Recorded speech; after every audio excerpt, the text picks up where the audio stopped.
Okay. Magandang gabi po sa inyong lahat, mga nakabantay na ngayon na handa nang makinig sa salita ng Diyos.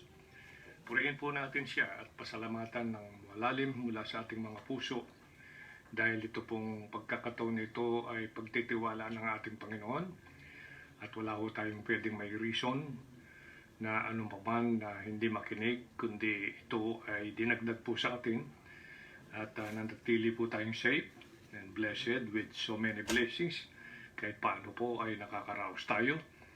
And then meron tayong malayang pagkakataon na tumalakay po sa napakahalaga na paksa na ito po yung ating kakaharapin pagkatapos po nating lumisan sa mundong ito.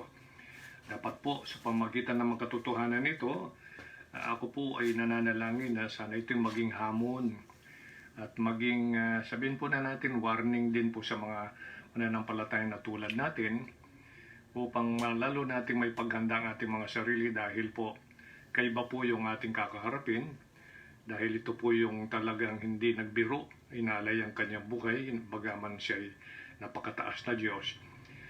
He humbled himself, became obedient unto death nung siya ho ay magpasya na magkatawan tao upang ang tao po ay kanya pong mailigtas mula po dun sa walang hanggang kaparusahan sa impyerno na iyan ang patutunguhan ng lahat ng tao na magre-reject sa kalooban ng Diyos. Kaya ako'y nagpapasalamat, nandiyan po kayo na nagpapahalaga sa mga ganitong ministry. Sa Panginoon po ito, salita po niyang itataas natin.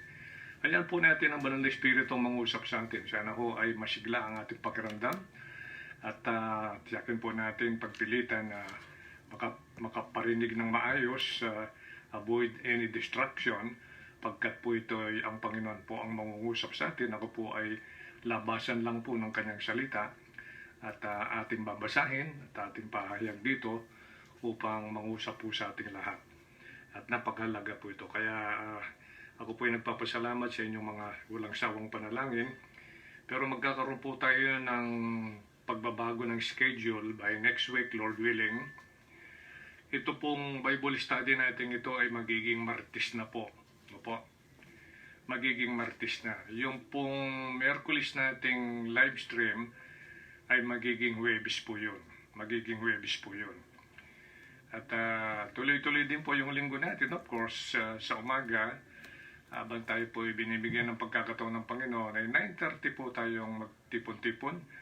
Yung pong hindi nakadalaw, yung hindi nakapunta nung last Sunday, ay dalangin po ng inyong lingkod na kayo po'y makasama naming muli.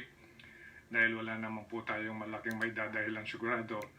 Basta po ay malakas tayo, may opportunity, ay wala po tayong dapat ikatakot kasi hindi dapat matakot talagang mananampalataya sa buong pananalig mo sa Panginoon.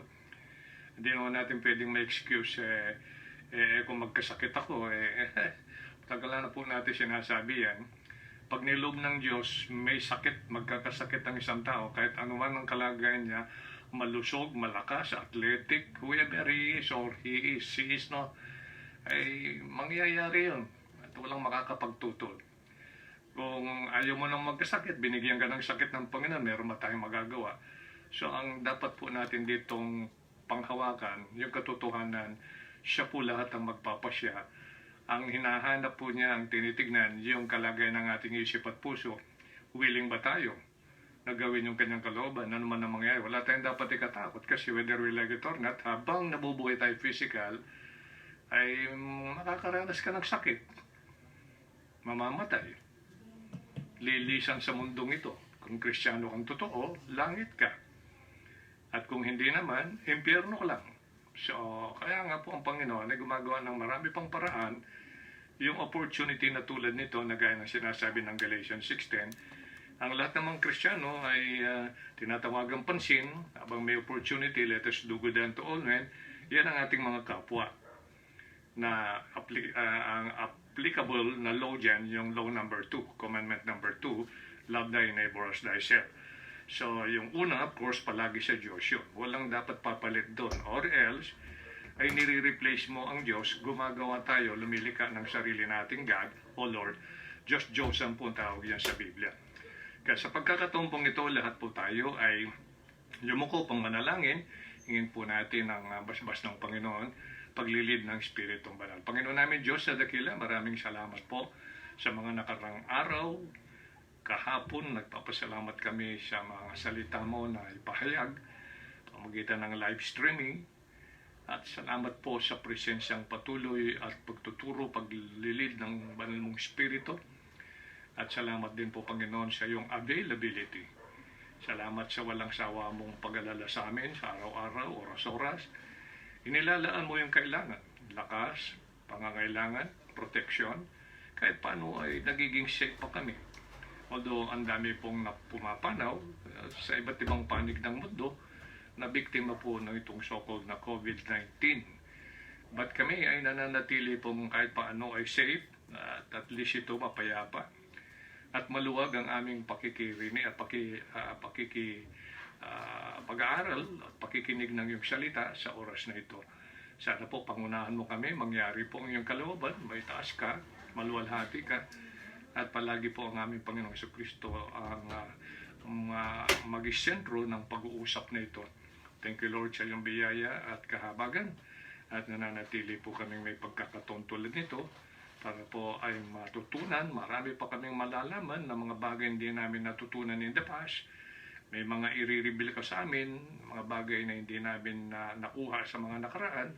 So, hari naman po, Panginoon, ay magbigay ito sa amin ng more motivation, inspiration, encouragement sa life na ito na wala kaming sasayangin at hindi kami dapat manglupaypay na gaya ng sinasabi ng Galatians 6:9.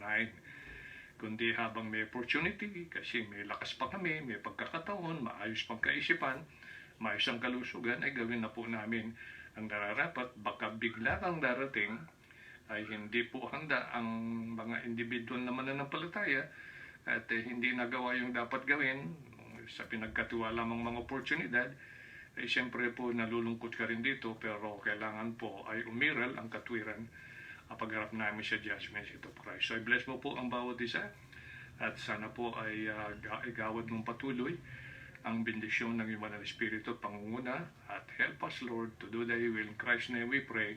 Amen. Maraming salamat po na sa pagkakataong ito ay pag-usapan natin patuloy itong judgment seat of Christ, kasi po ito yung ating judgment na kakaharapin dito po sa mundong ito. Ano po ay paglisan po natin sa mundong ito, mga kapatid. At ang judgment po ng kasalanan ay naganap na po sa Calvary. Okay, and then tayo po ngayon ay nabubuhay hindi lamang po bilang mga children of God, bilang mananampalataya po na yung pangalawa, bilang mga servants. Sa pagiging children of God natin, ang judgment po sa atin dito sa lupa, hagupit. Pag-habitual na pong isang bagay na ating nagagawa, ay may palo nga, diniscuss na po natin yun. Ano? Pero ngayon, ang haharap po natin sa judgment seat of Christ bilang son or bilang servants, bilang mga lingkod. Kasi based po doon sa ating works. So, ibinigay na po, kumbaga sa pangangailangan, sinupply na po ng pangailangan. We have the book of instruction, alright, the book of information, knowledge, we have the Holy Spirit, we have the commitment and the promise of the Lord that He will never leave us nor forsake us. Kung needs ang pinag-uusapan, ay susupply niya yung needs according din doon sa pinasulat niya kay Apostle Pablo, 4:19 ng Philippians. And then alam naman po natin may mga anak siya, alright, sa ating paligid. Kaya nga kailangan maintain po natin yung ating fellowship with fellow believers, lalong-lalo na sa bawat local churches, no? Sa iba't ibang lugar, mga local church dito, doon, at sa iba't ibang dako ng bansa o buong mundo, upang sila po'y palaging nagkakaipon on the regular basis. And then, sa kasaysayan po ng mundo, kaya pong gamitin ng Diyos ang isang nilalang upang pakainin lamang po ang isang lingkod na tulad ni Elijah. Kaya in other words, pag tayo po'y mulat dito, alam natin to, aware tayo dito, ay wala po tayong dapat pangambahan. Kahit na po masasabing kaaway ng Diyos, unbeliever, anak ng devil, kayang pakilusin gamitin ng Diyos to protect you. Nangyayari po yan. Maraming bagay. So, kailangan po dito talaga maging kalmado tayo, maging mapanalig tayo sa Panginoon at patuloy lang natin gawin yung kanyang habilin upang pagdating ng araw na tayo po ay papanaw sa mundong ito, in the twinkling of an eye, ay mimit po natin ang Panginoon sa air, then proceed dun sa third heaven for the judgment seat of Christ, dahil meron po siyang inihahandang reward para sa lahat po ng mga believers. But kapag po ay na-feel po natin at hindi nagawa yung mga instruction, condition, para ma-acquire po, no, matamo natin ang reward, and then ang term po dun sa 1 Corinthians chapter 3 ay loss. No po, L-O-S-S. Mawawala po kasi dadaan po ng fire yan. Kaya po dito sa ating pagtalakay, ang uri ng gawa na ating ginagawa mula nung tayo naligtas, we have already the package na needs natin bilang mga lingkod, bilang miyembro ng kanyang pamilya, bilang katiwala. So ano yung naging attitude natin dito? Pagpapalaga o ano? Ay yan po yung iharap natin sa judgment seat of Christ. Kaya nga po napakagandang talakayin ito. Ito pong pag-aaral nito, mga kapatid, ay paalala sa lahat ng mga totoong mga mananampalataya. Totoo ng mga tumanggap sa Panginoon, mga born-again Christians. Spiritually, may spiritual birth sila. Kaya ito po ay, alam natin ito, ay nakita po natin dito, na ang nakatulang dito ay yung works natin. Wala na pong kinalaman, ang kaligtasan ng ating kaluluwa, right, secured na po yan.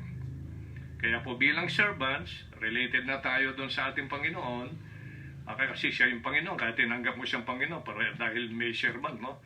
Master and servant po yan eh. Ngayon, children of God, dahil po tayo ay naisilang sa kanyang pamilya.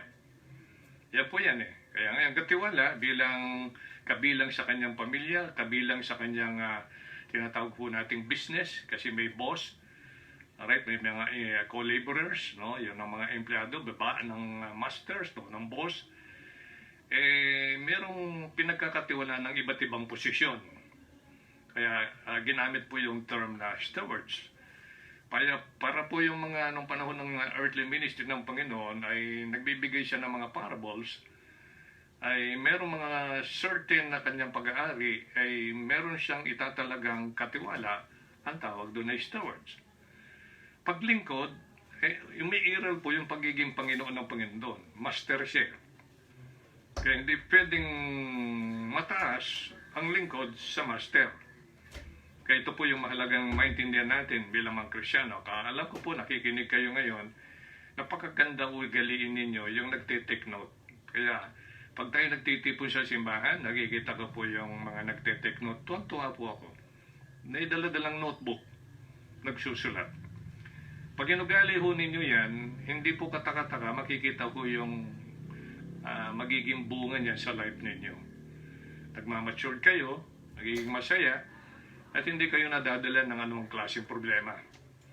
At hindi po yung pwede yung parang traditional lang, pumunta tayo sa simbahan, parang nakinig, ala naman parang gano'n, di mo tandang Biblia. Kasi kaya nga po isang suggestion ko po bilang lingkod ng Panginoon, yung mag-memorize tayo ng scripture. Kasi every time we talk to our neighbors, ay may pagkakataon na kalabitin ka ng Holy Spirit to share, to impart some truth na may kinalaman dun sa situation kung saan kayo. So, sa ilalim ng judgment seat of Christ, ang judgment na ito ay yung works natin will be tried by fire.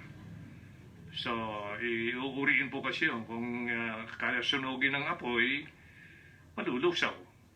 Pag hindi, maganda yun. Magandang quality. Kaya nga yung quality, yan po yung standard of which a judgment or decision may be based, not quantity, mga kapatid ha.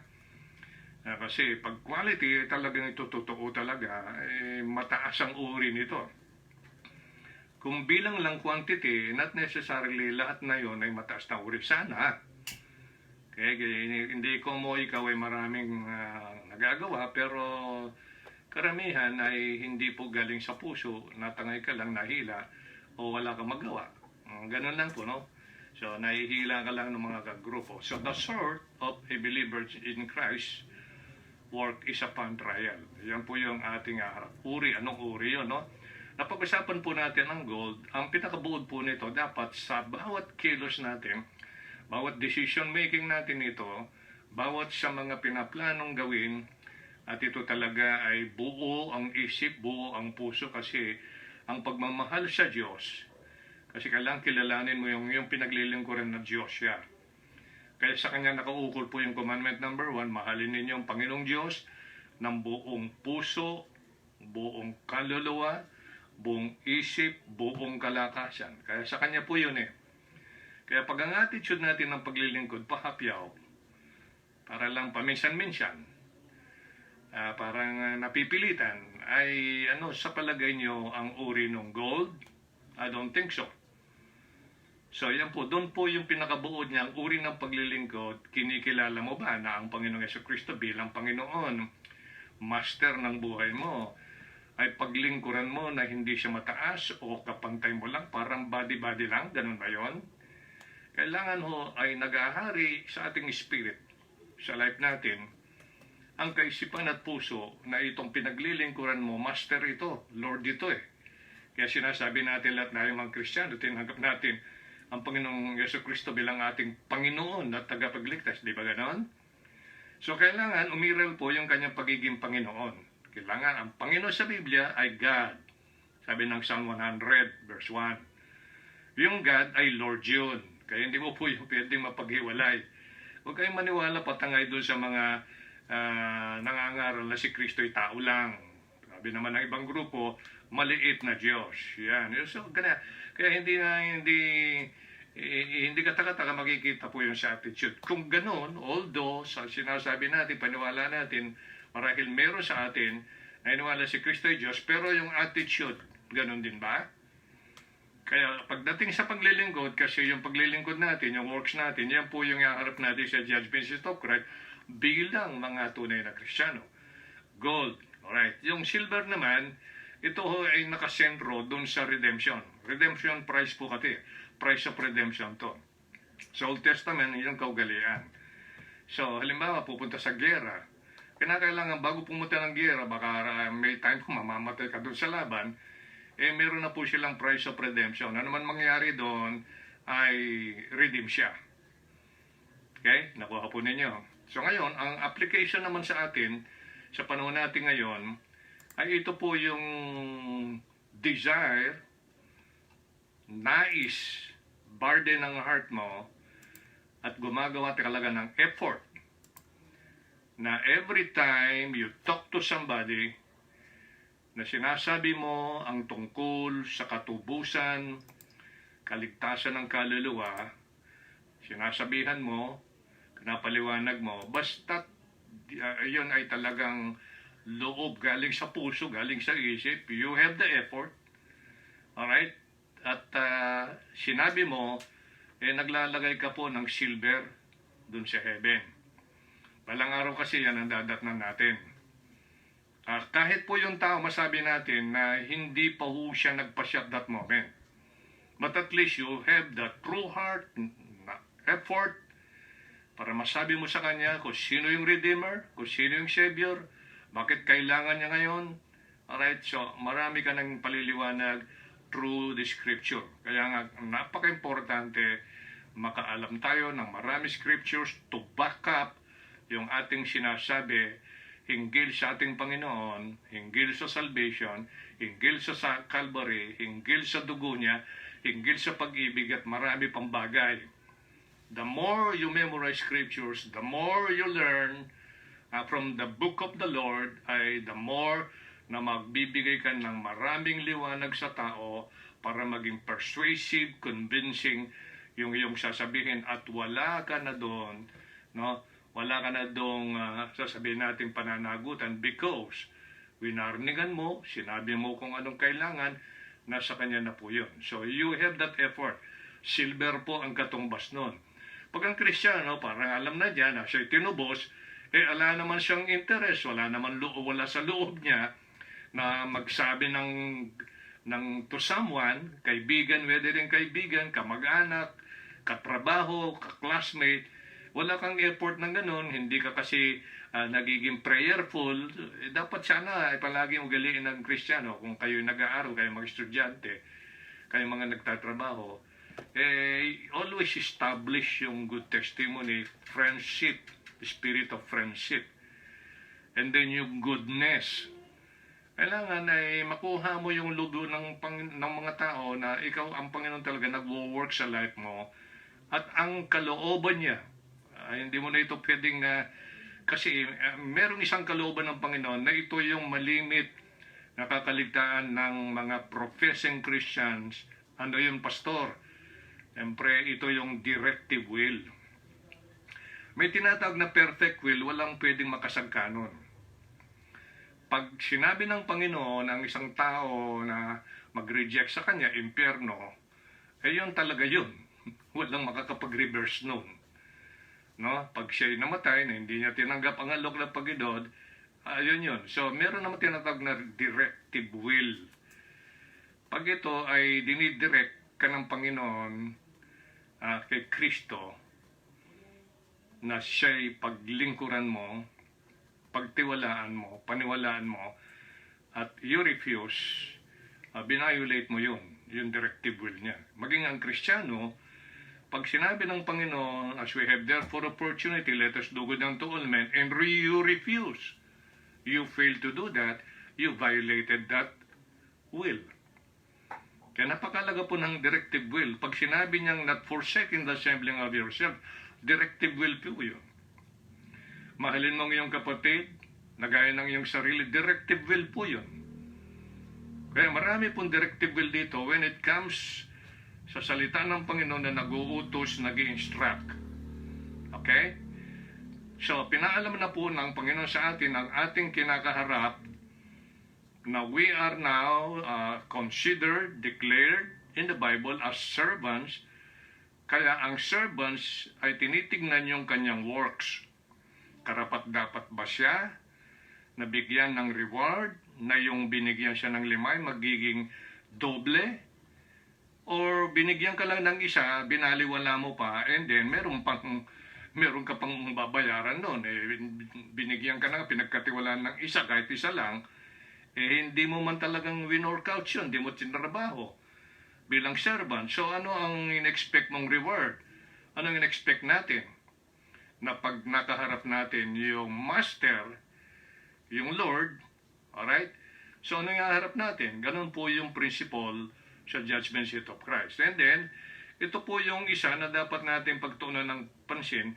If you remember, ay si Judas Iscariot ay kapansin-pansin na pinagkanulong Panginoon sa halagang 30 pieces of what? Silver. Yung Redeemer, no? Kasi para makilala ng isang tao, yung Redeemer, no? At kasi meron na pong tinatawag po nating the person who paid the price of the redemption, that is the Lord Jesus Christ. Siya po yung Redeemer. Kapag hindi po natin ginagawa yung bilang mga professing Christians, pakilala yung tao, nilalapit, dinodraw natin yung tao papunta sa Redeemer, ay para nating pinagpapalit, para nating binibitray yung opportunity, time na pinagkatiwala ng Diyos. Bago mangyari yun, alam natin, faithfully sinusupply yung needs natin mga kapatid everyday. At nakikita natin yung protection ng Panginoon, inaalala ka, anything, kung ano man natin ginagawa, nandun palagi yung kilos niya, gawa. But our responsibility, which is His directive will, na dapat natin patotohanan, introduce natin, i-point natin, i-draw, ilapit yung tao dun sa Redeemer, and yet, yung time na yon, opportunity, everything na sinupply sa'yo, binaliwala mo, parang meron ka pang mas higit, binigyan ng pansin, halaga, kaysa dun sa opportunity na yon, since you have the opportunity, sa akala nyo, hindi po yun ay uri ng betrayal yun. Na 30 pieces, pinagpalit ang Panginoon sa 30 pieces of silver.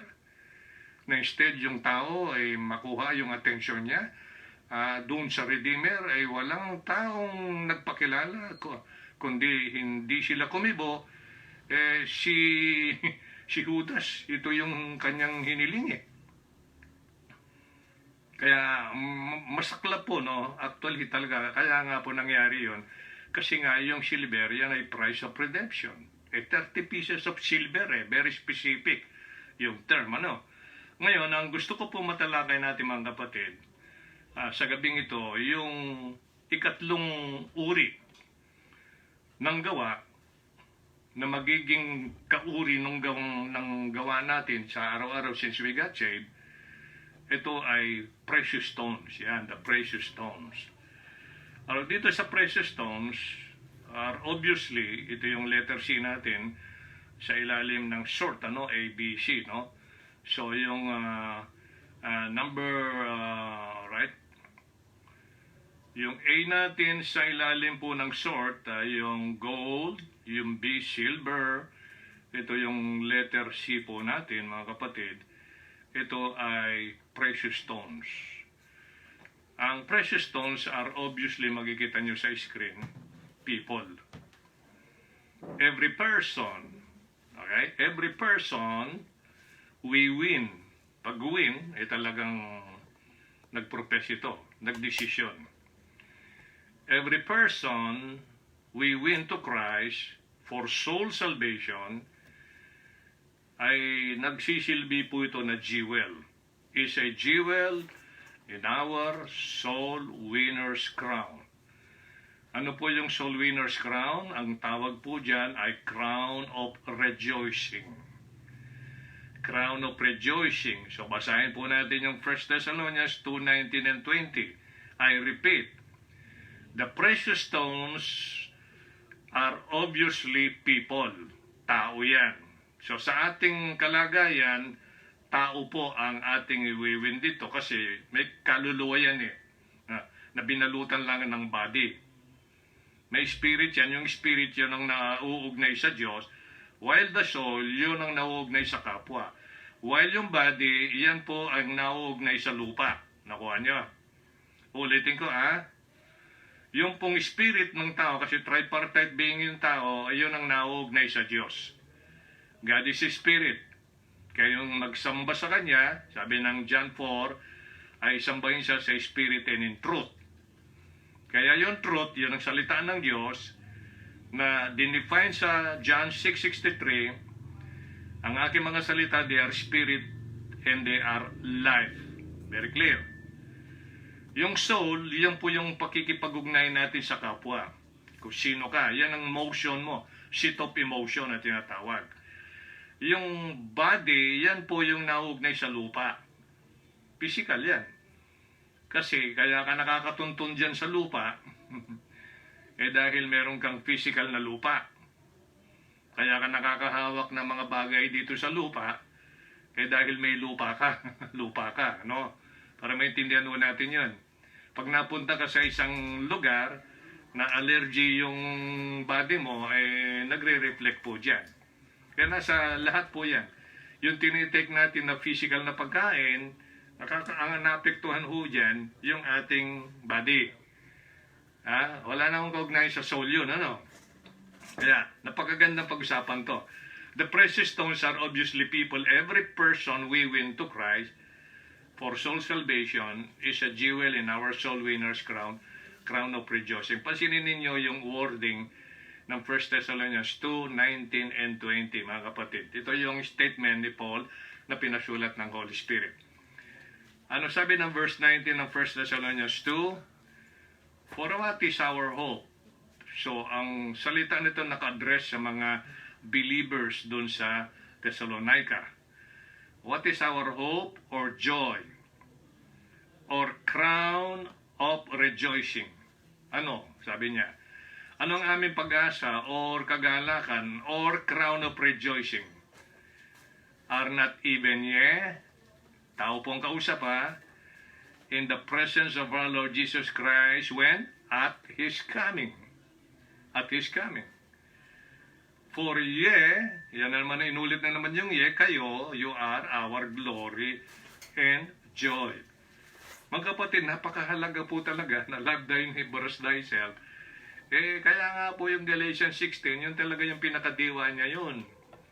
Mahari yung people na yun, so sa mga people na yun, tatay mo, nanay mo, kapatid mo, pinsan mo, kamag-anak, kaklase, kamanggagawa. Ito po yun. Ngayon, ang tanong, do you have the burden, the desire, or heart na yung tao na yon ay maliwanagan sa issue ng eternity in heaven and the issue doon sa eternity in hell. And then, i-draw mo siya doon sa Savior, the one who paid the price. Iyan na po yun. Doon lang iikot yun. But you have to emphasize yung person na yun. Kung sino siya, bago siya nagkataon tao, at nung nagkataon tao siya, hindi nawala yung kanyang pagka-Diyos. Every moment, every time na kailangan ito ay pakita sa tao to convince people na siya God manifest in the flesh, that's the Lord Jesus Christ, ay kailangan po niyang gawin during that time. Now, the same is true. If the Lord Himself is in us, in you, ikaw na nakikinig, then yung Holy Spirit, the third person of the Triune God, nananahan po sa atin, the Lord Jesus Christ is now on the right hand of the Father in heavenly places. Okay? So, balik God po yung nasa loob natin through the Holy Spirit, the third person of the Triune God.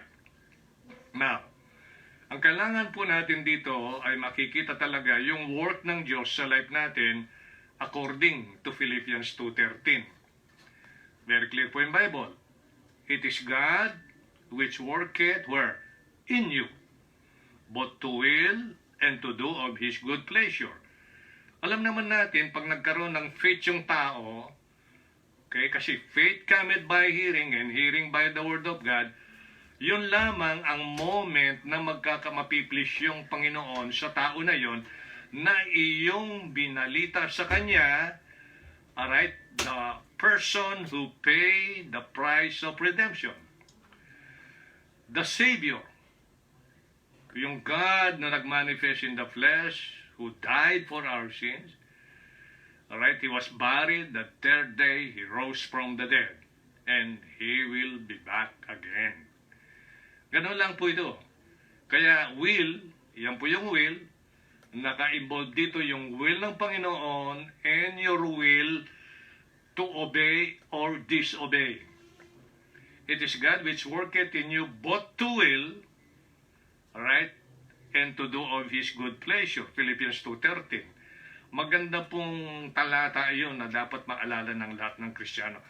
So when you do that, it is God Himself who worketh through you para may paabot dun sa kinaukulan. Kaya wala kang dapat ikahiya, wala kang dapat ikatakot. Kasi alam mo yung ginagawa mo, ito yung directive will niya, na yung tao na yon ay makilala niya yung Savior, yung daan papunta ng langit para hindi siya maligaw. Alright? Ang dami mo nang dapat paliwanag doon in addition to the basic information of the truth about salvation. Mga kapatid. Ngayon, kung titignan natin, furthermore, yung precious stones are obviously people.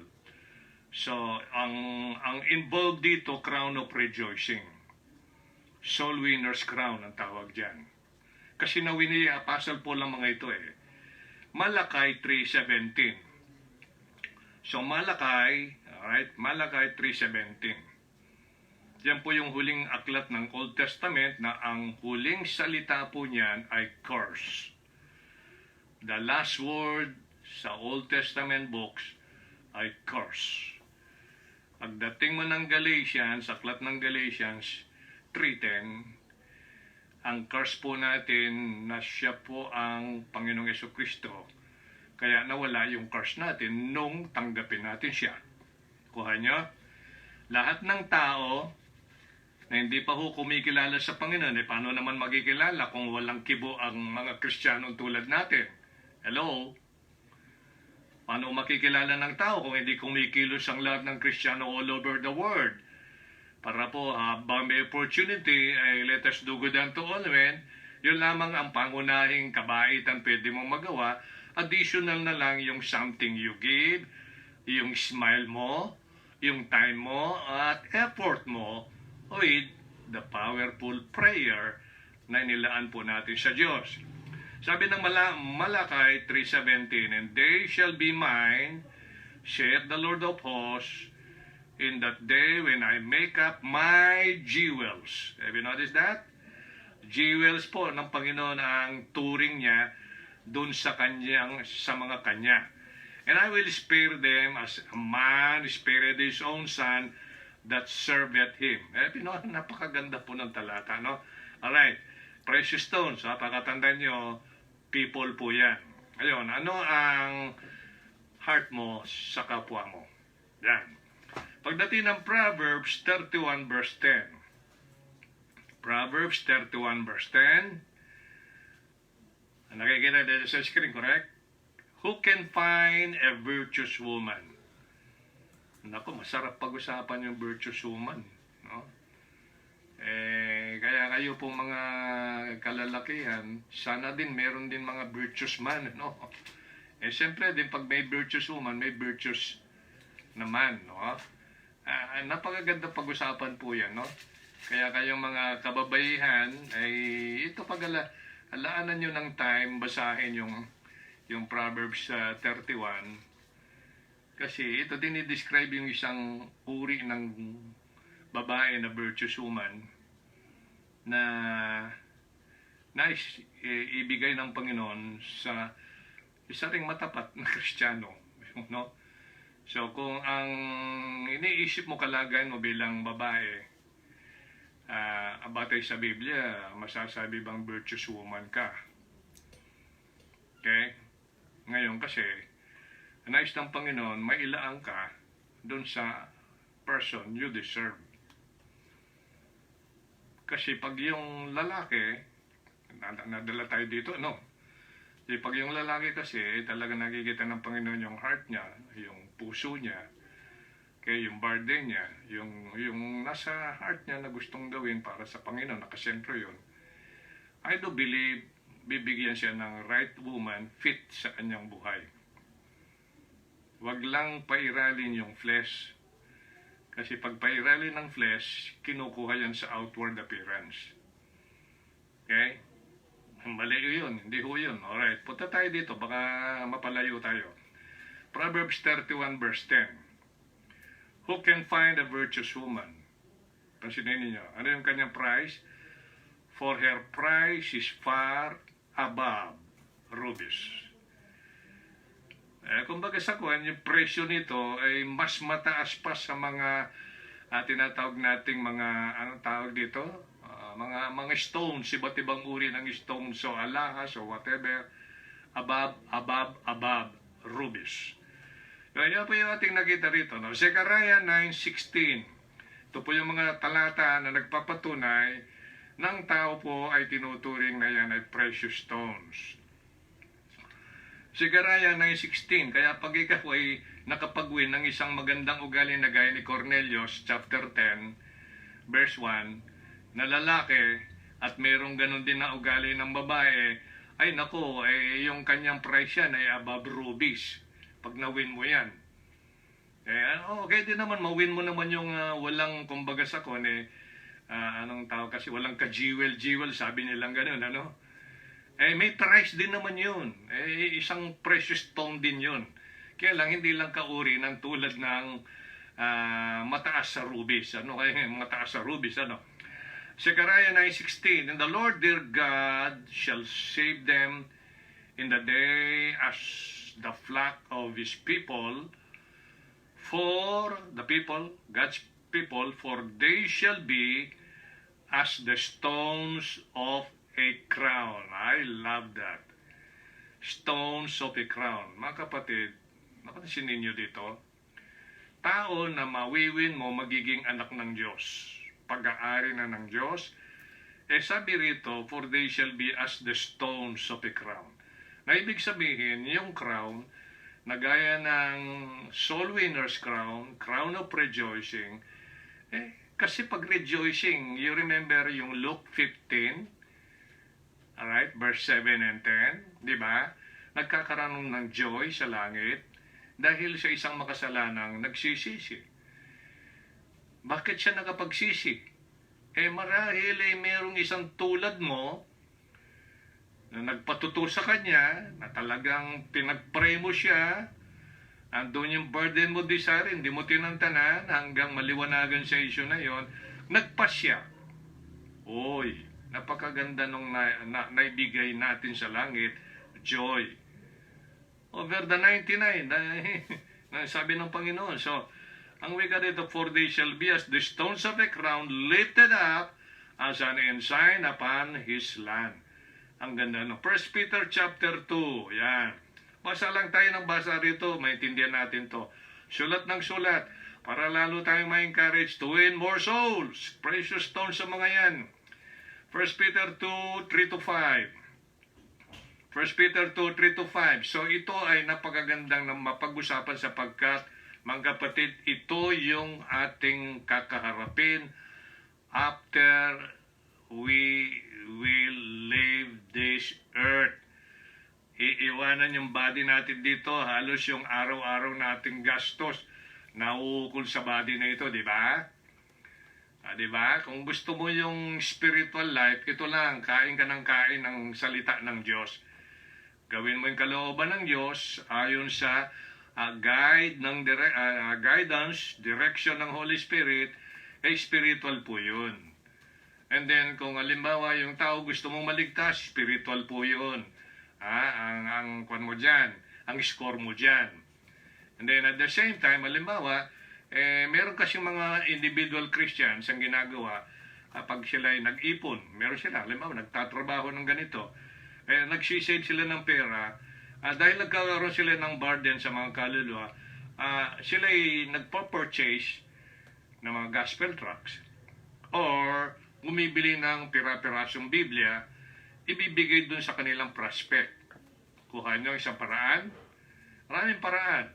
Or maybe, isang t-shirt ang pwede mong irigalo kung kaibigan mo siya, gusto mo siyang mawin, kaso may message doon ng Panginoon, halimbawa, no? Christ is the Savior, ganito yan. Maraming ganun, etc. Pinaggastosan mo, pinagpire mo, Lord, sana po si friend kong so and so ay maligtas. Maraming paraan. So, yun score sa spiritual.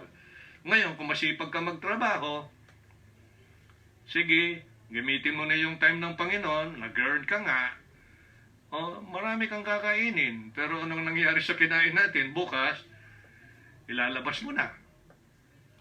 Okay? At patuloy pa rin nagkakasakit yung body. So, yung naipon marahil, pera, napunta sa ospital, gamot, yan, maraming abala. Anong gusto natin talaga? Nakikita naman natin dito sa Biblia. Ang lahat ng liwanag kung paano maging masaya ang buhay, panatag, at alam mo, nag-glorify, naluluwalhati ang Diyos.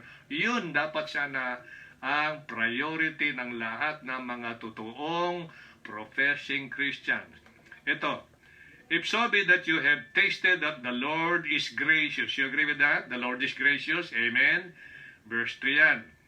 Another, sa 1 Peter 2 verse 4, to whom, alright, to whom, Panginoon, coming as unto a living stones.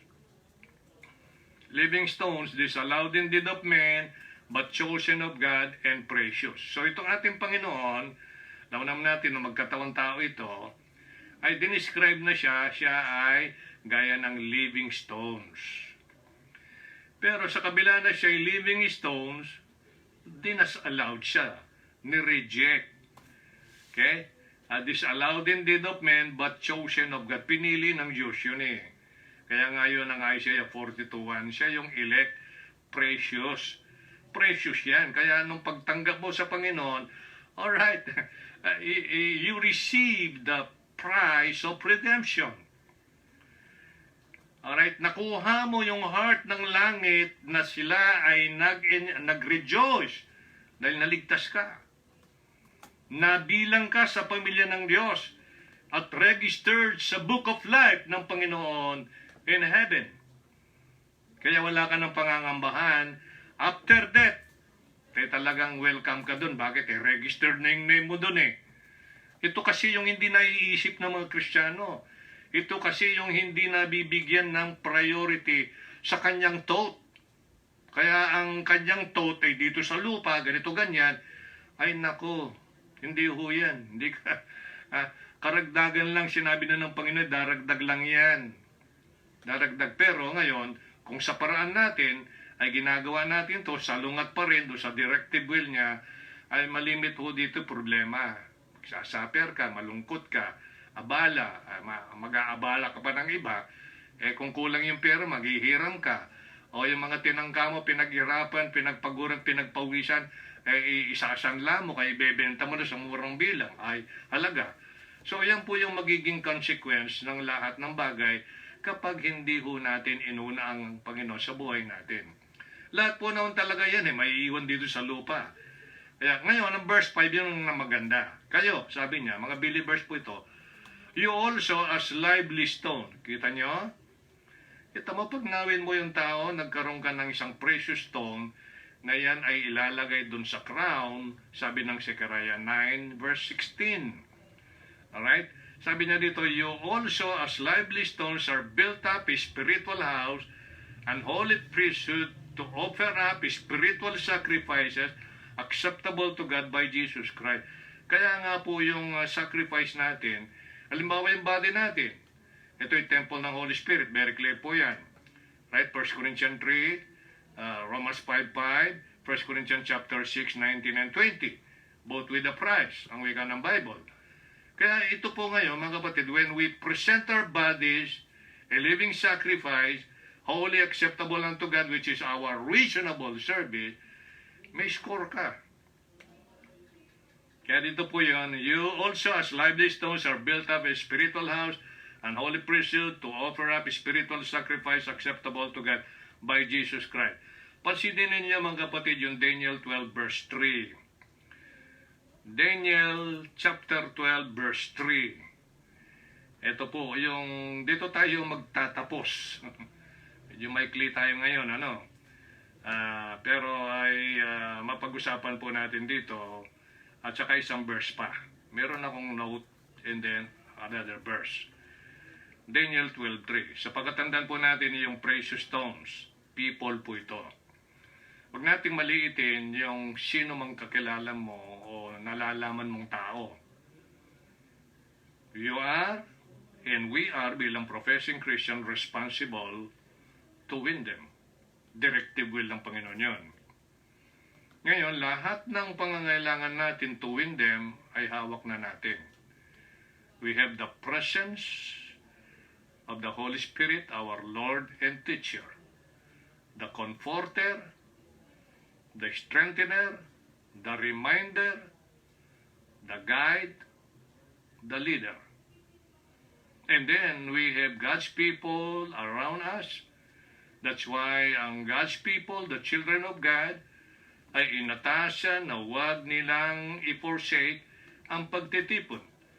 Because that is the right time, that needed time sa lahat ng miyembro ng kanyang pamilya para habilinan sila in one collective body as they present themselves a living sacrifice to hear the Word of God. Isa lang, isang pahayag ng salita ng Diyos, all the people present, kuha nilang lahat yun. Narinig nilang lahat yun. Pakatandaan po natin mga kapatid, may blessing sa pagkikinig ng salita ng Diyos according to Luke chapter 11 verse 28. May pagpapala po dyan. Kasi meron tinatawag natin practical faith. So faith cometh by hearing and hearing by the Word of God. Positional, nain tayo kay Kristo spiritually, nilagay tayo ng Holy Spirit. Alright? And then meron practical, magaya ng sinasaad ng 2 Timothy chapter 2, alright, 12 and 13. Kaya kailangan dito, pag sinabi ng Panginoon, bilang bahagi ng instruction, abilin ng tatay, ng ating Panginoon, ng ating Savior, ay gawin mo. So in other words, yung faith, galing sa pagkikinig na sinabi niya sa iyo, ito ay iyong pinapractice, practical faith yun. Practical faith. Kaya ang salita niya ay hindi ho yan mawawala.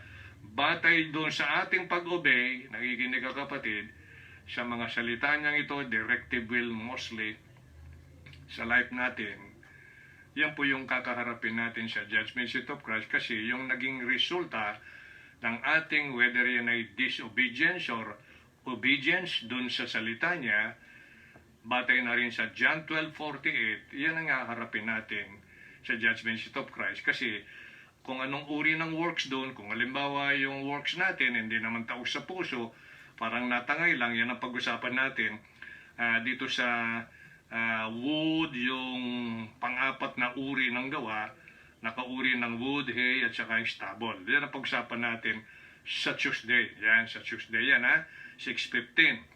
So, Daniel 12:3, and they that be wise, I want you to notice that word wise. They that be wise shall shine as the brightness of the firmament, and they that turn many, they that be wise, pangalawang they that turn many to righteousness, ay magiging tulad ng as the stars forever and ever. Have you noticed those? Stars. Ang galing. When you compare scripture with the scripture.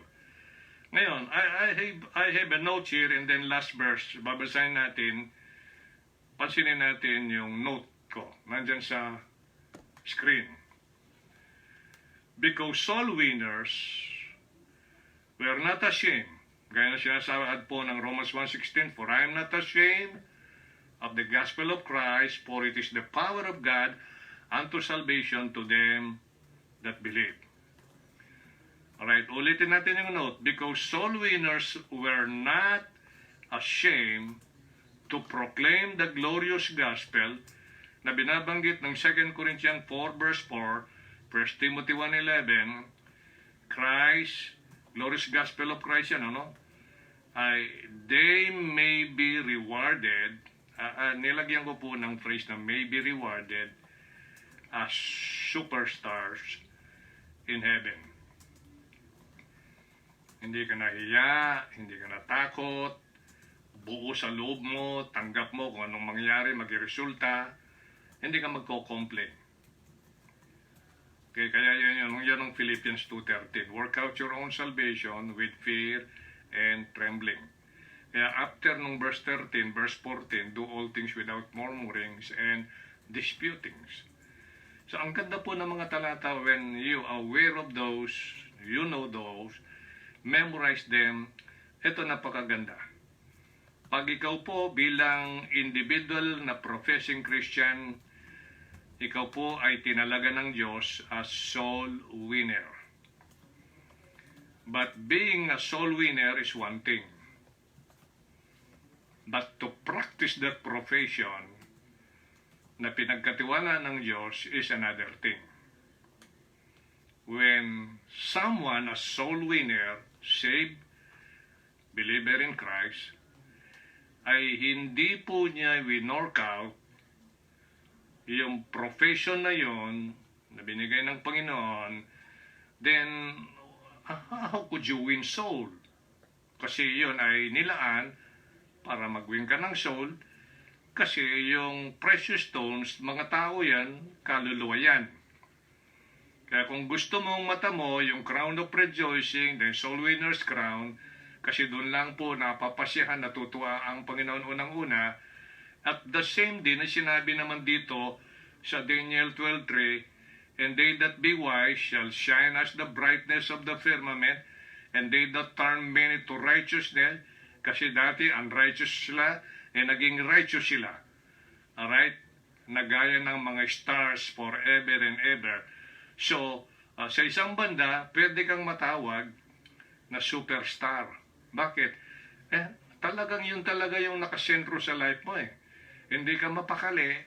Sabihin na natin na kung hindi ka makapag-share ng salita ng Diyos for salvation, na hindi ka makapag-win ng kaluluwa kasi gusto mong matuwa yung tatay nasa langit, Pag mayroon ng isang kaluluwang nadala mo sa paan ng Panginoon, nandun yung buong puso mo, yung effort mo.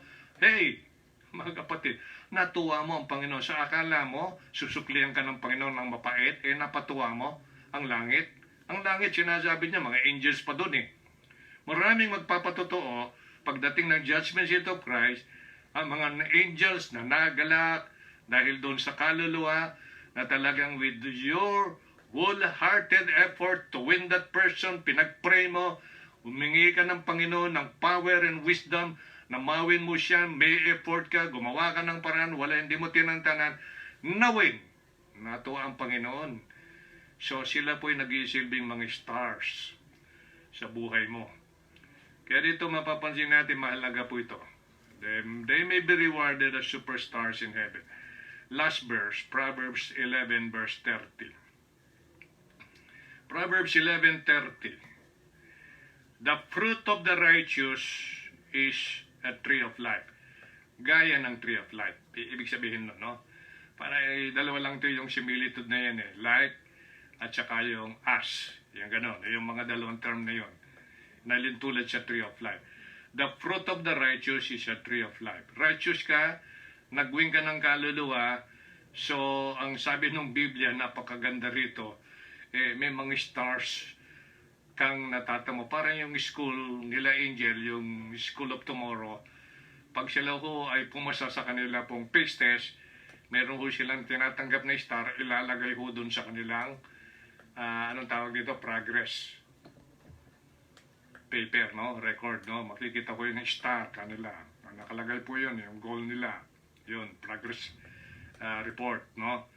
So, mga kapatid, sabi ng Proverbs 11:30, the fruit of the righteous is a tree of life, and he that winneth souls is what? Wise. Kasi sila po hindi ni-describe nung Daniel chapter 12, verse 3. Kasi umiral po yung wisdom ng Diyos doon.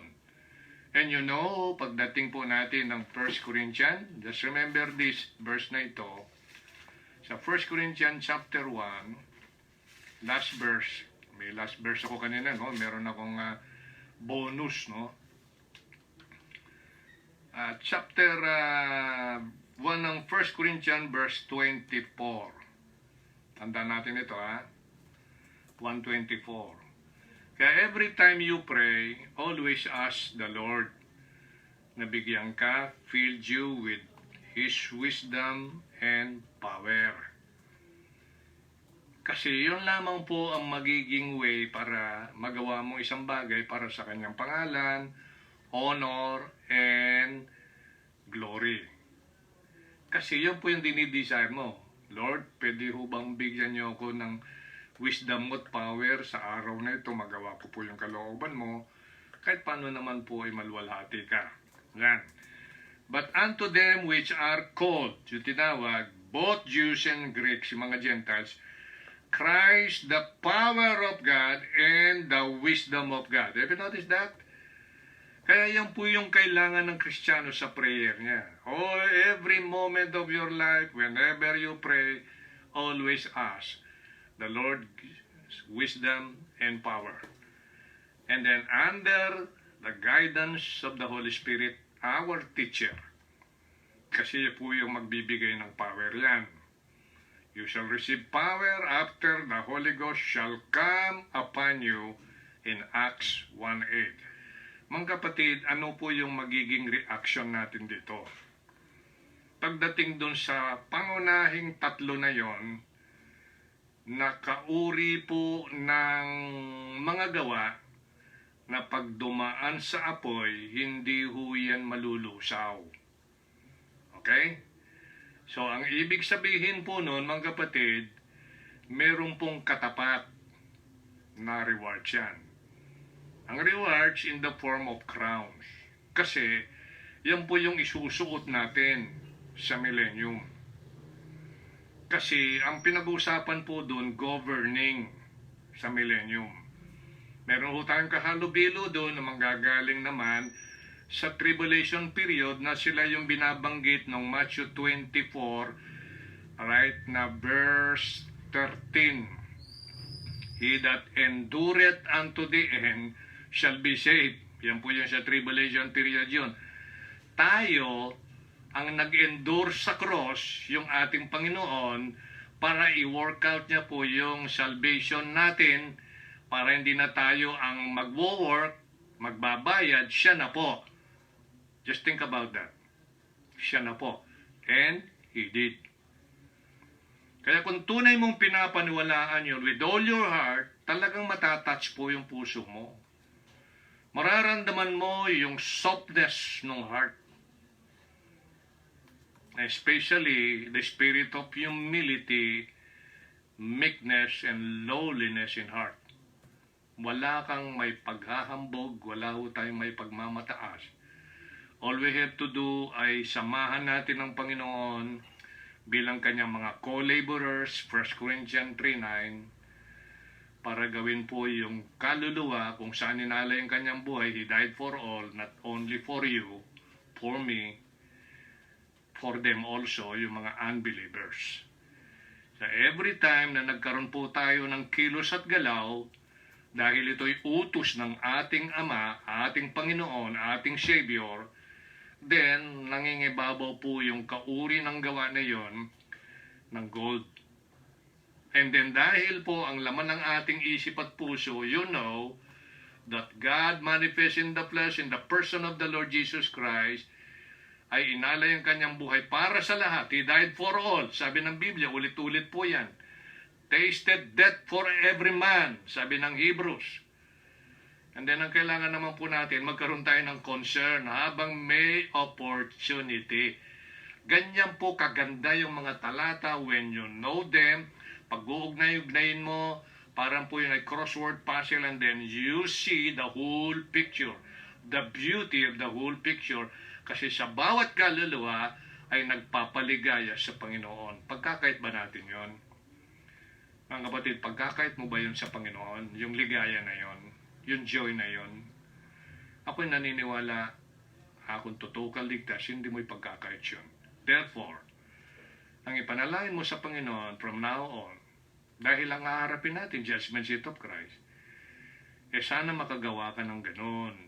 Bigyan ka ng lakas, tapang ng loob, pananalig, paubayaan na niya ang aming sarili sa iyo sa gagawing ito. Thy will be done, O Lord. Just lead me to the person you want me to win. Ganun lang po yun. You must have, we must have that kind of desire, burden, and effort. And the Holy Spirit, siya ho yung sasama sa atin eh. Kaya nga, ang mahalaga rito ho, we have to prepare ourselves, memorizing Scripture, kasi pag memorize mo yan, paalala sa'yo ng Holy Spirit in the progress of conversation with someone you are trying to win for the Lord. Amen? So mahalaga po yun. Kaya sabi ng Proverbs 11:30, the fruit of the righteous is a tree of life. Kaya nga magiging, isipin mo paano hindi magiging tree of life kung yun lang ang kinain nila Adan at saka Eva, yung tree of life. Hindi na sila namatay eh. In-entertain pa yung devil na yon in the form of a serpent, nagkawindang ang buhay natin. Well, anyway, wala nang may excuse yung tao because there was already someone who paid the price of redemption, and that is the Lord Jesus Christ. Mga kapatid, just think about that. You have, I have, we have the responsibility, iniatang ng Panginoon sa ating balikat bilang soul winner, kasi nawin tayo, ang Panginoon gumamit ng someone, somebody, para marinig mo yung gospel at nawin ka. Sinong actually nakawin? Ang Panginoon. But He used that person, and that person obeyed. Yung Panginoon na namatay, nailibing, nabuhay maguli, para po bilang co-laborer ay nawin natin. Ikaw yung naging instrument. Kaya napasaya natin ang langit. Ang lalo na yung Panginoon kasi we obeyed. Nakuha ninyo? Mga kapatid, tayo po ang tutugon, tayo po ang gagawa dun sa kanyang instruction. Tawag po dyan, directive will. Bawat will ng Panginoon na nagkakaroon ng katuparan, hindi ho mawawalang saysay. 1 Corinthians 15:58. Sa paglilingkod, God is not unrighteous to forget your work and labor of love, which you have showed toward His saints.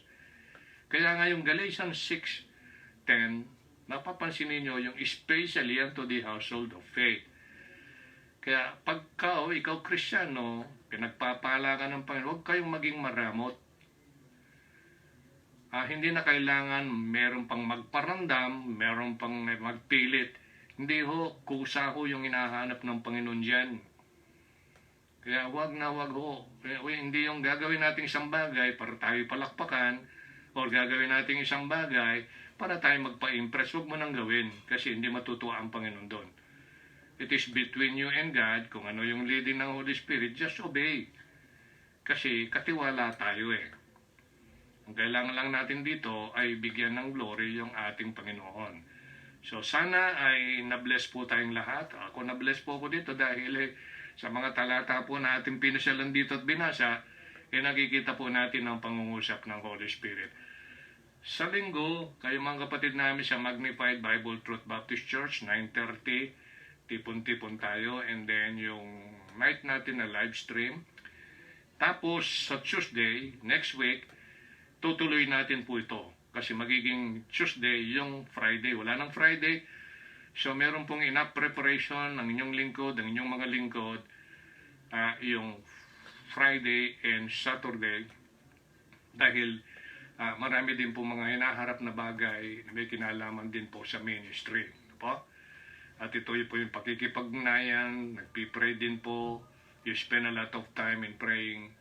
So napakalaga po yun. Kaya huwag po natin pagkait yung inyong prayer para po sa mga lingkod ng Diyos, para sa ating lahat.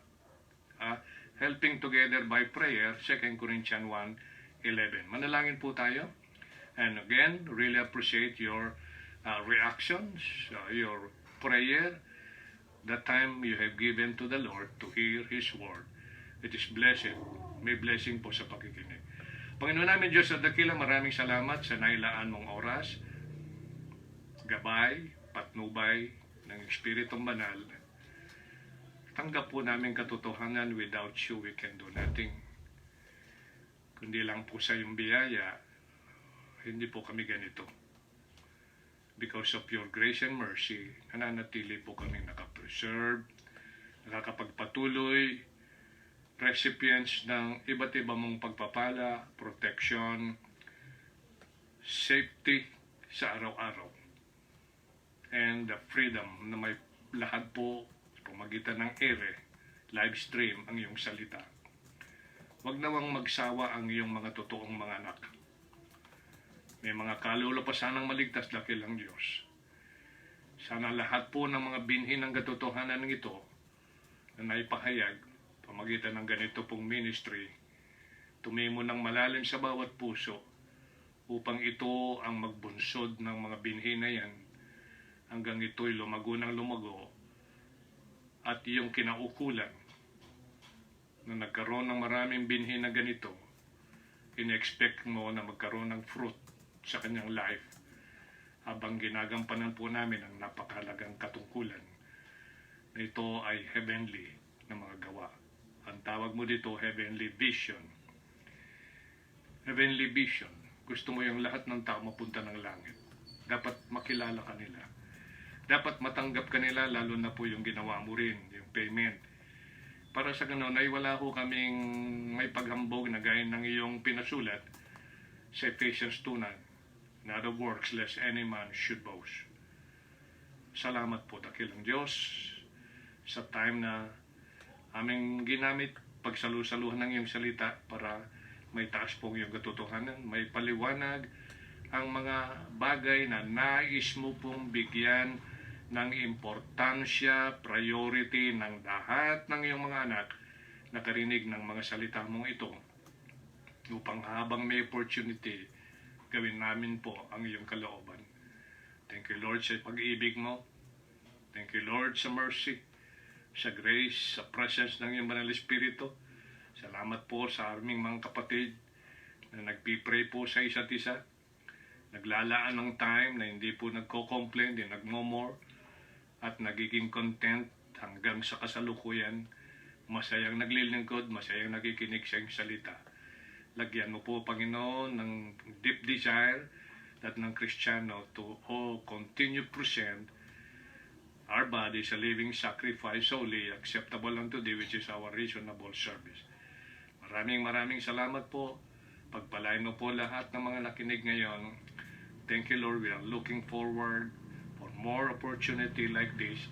Tungo sa iyong pangalan, karangalan at kapurihan. In Christ's name we pray. Amen. So maraming salamat po sa inyong pagkikinig. Just remember, sa Martes na po ating tatalakayin ang paksa natin tinatalakayin na may kinalaman sa second coming, particularly yung rapture, as well, yung pong judgment seat of Christ. Mabuhay po tayong lahat.